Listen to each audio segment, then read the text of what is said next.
Welcome back to Women of Worth, the podcast where we explore ways to heal, grow, and thrive.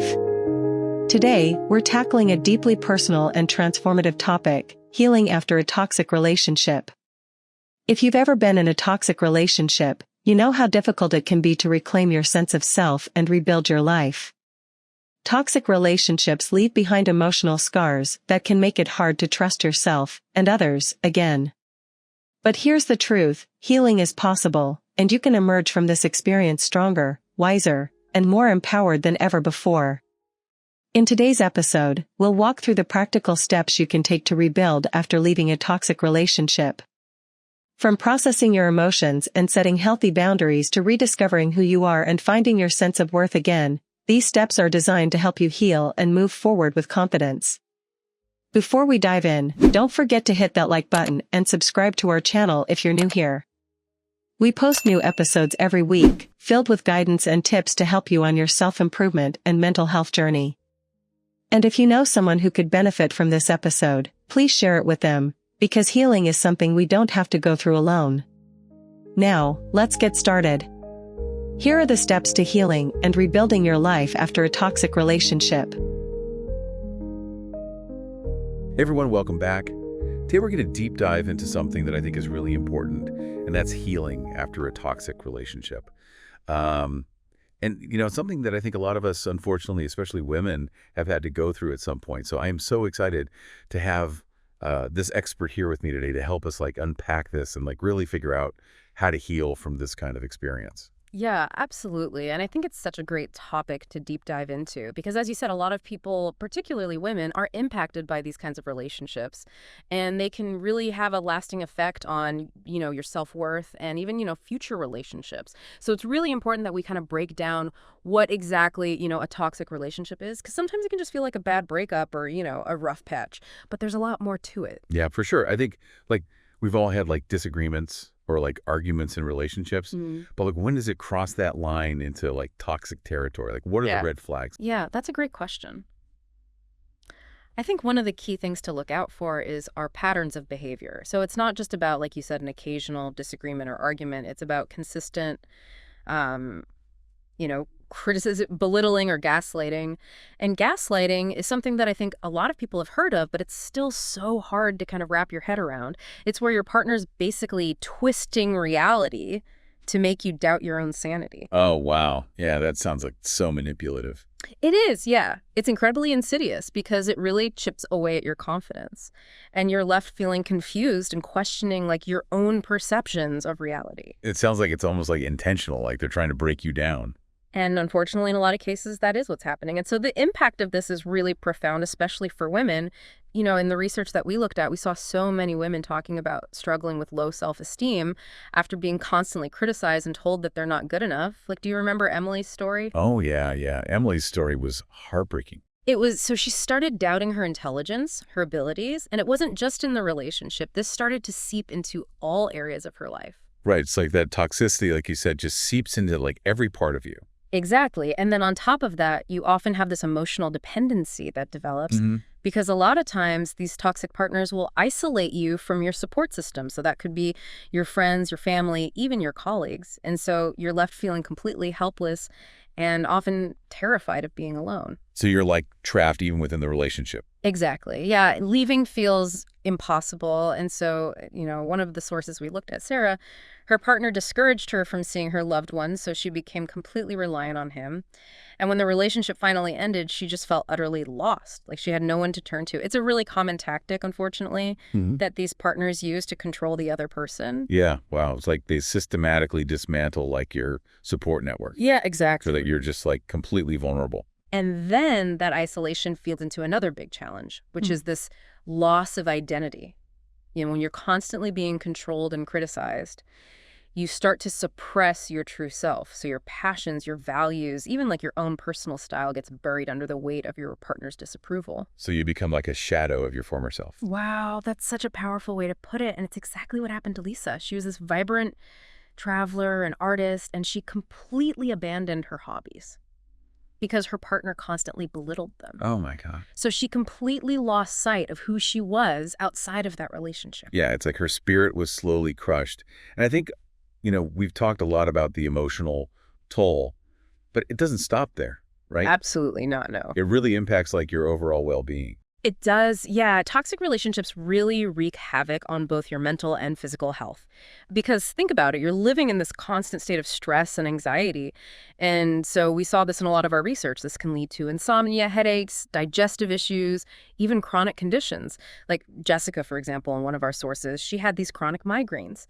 And when she left her toxic partner, they completely vanished. Wow. So it just shows how interconnected our like emotional and physical health really are. So it makes healing even more crucial, not just to like, move on from a bad relationship, but to like reclaim your whole life. But healing isn't easy, is it? Not always, no. It can be quite challenging. What makes it so hard to break free from these patterns? Well, for starters, you're carrying this really heavy load of emotional baggage. You have unresolved anger, guilt, shame, sadness. And these emotions can resurface so unexpectedly, and it makes it really hard to move forward. Yeah, it's like you're battling like internal demons. What else makes this journey so challenging? Well, there's also the fear of being alone. And this is something that we saw come up a lot. Like Maya, for example, she stayed in her toxic relationship for years because of this fear. A lot of people stay because they dread being alone or they doubt their ability to find something better. And even after you leave the relationship, that fear can be so paralyzing that it makes it hard to even begin to heal. Yeah, it's like taking that first step into the unknown can feel so terrifying. It really can. And then on top of that, there's this thing called trauma bonding. Have you ever heard of this? Trauma bonding. It sounds fascinating and a little bit disturbing. It is. It's really complex. It's this psychological phenomenon where you develop a strong emotional attachment to your abuser, which makes it incredibly difficult to leave or even let go, even when you know it's harmful. And this happens because of something called intermittent reinforcement, where your partner will alternate between cruelty and affection. And it creates this really powerful addictive cycle. So you cling to those rare moments of kindness, hoping for more, even when the bad times outweigh the good. So you're like caught in this like web of manipulation. Exactly. And then to add to all of that, you have the challenge of rebuilding trust. Because after being betrayed and manipulated, it's completely understandable to struggle with trusting others. You fear that any future relationships will be just as harmful. So how do you even begin to heal from all of this? Like, where do you even start? Yeah, that's the question, isn't it? And that's where things get really interesting, because there are actually some concrete steps that you can take to start rebuilding your life. Okay, so we've really explored like the dark side of toxic relationships and the emotional turmoil that they can cause. But now let's shift gears a little bit. Let's talk about solutions. What are the tools and strategies that can actually help someone rebuild and reclaim their life after this kind of experience? Yeah, I think that's what's so empowering about this conversation, is that there are things you can do. These aren't just feelings that you have to sit with forever. There are concrete actions you can take to move forward.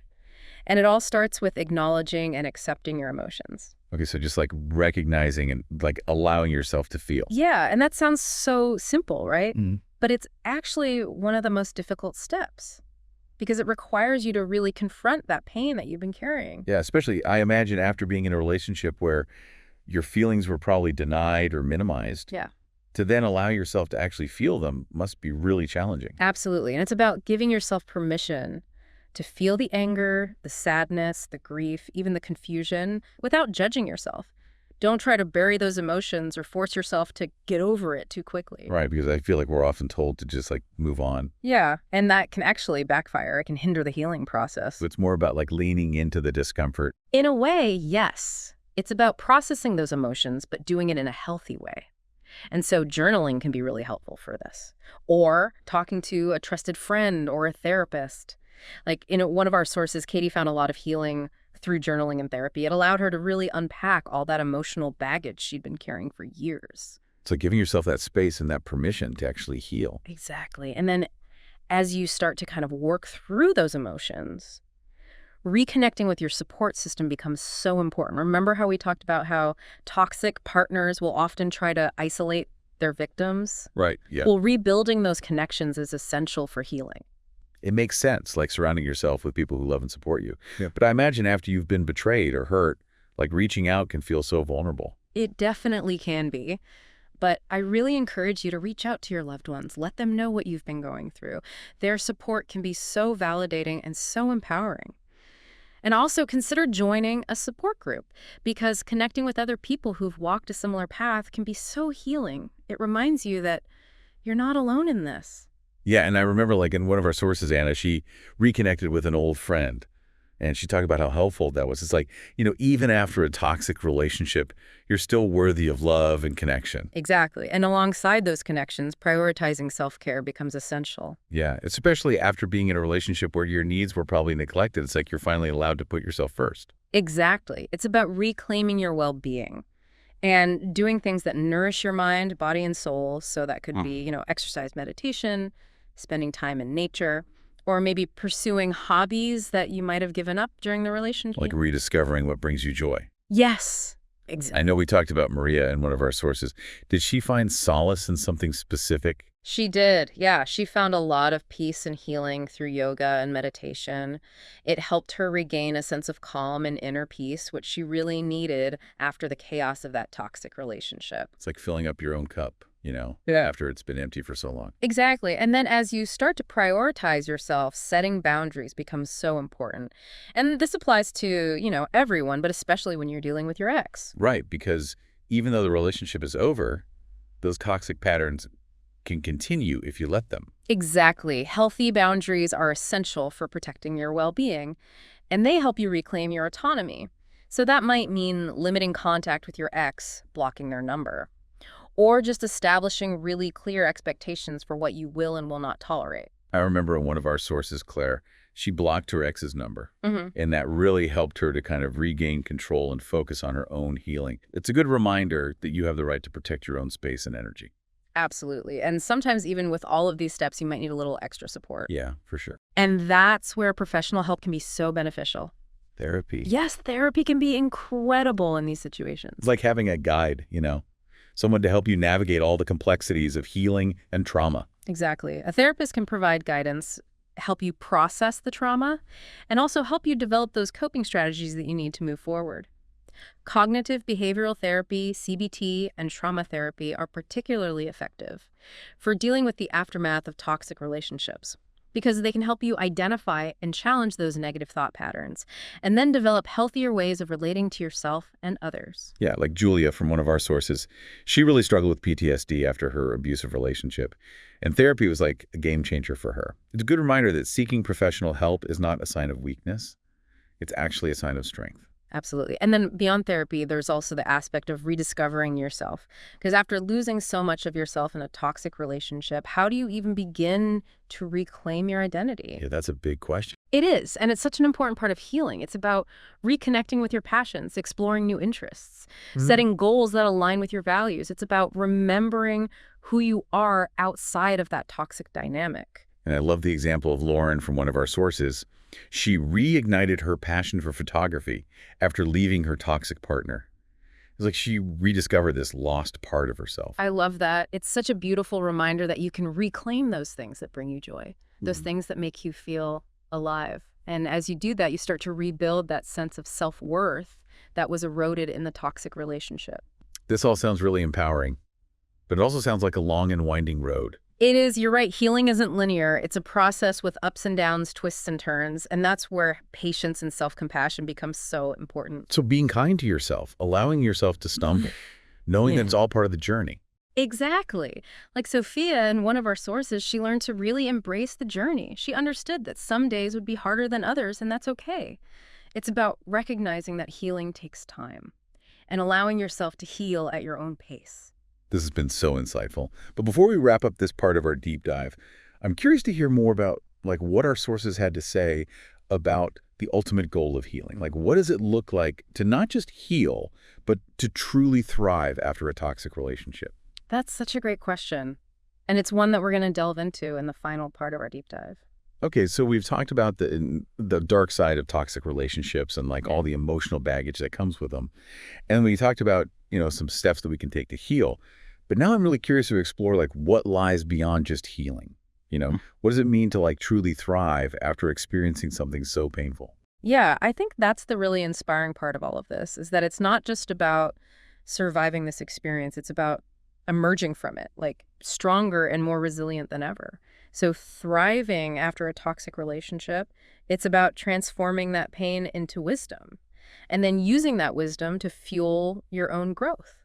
So it's not about like erasing the past, but more about like learning from it. Exactly. It's about recognizing the strength and the resilience that you've already demonstrated. By, surviving this experience, it's about realizing that you are worthy of a healthy and fulfilling relationship, whether that's with a partner, with friends, with family, but most importantly, with yourself.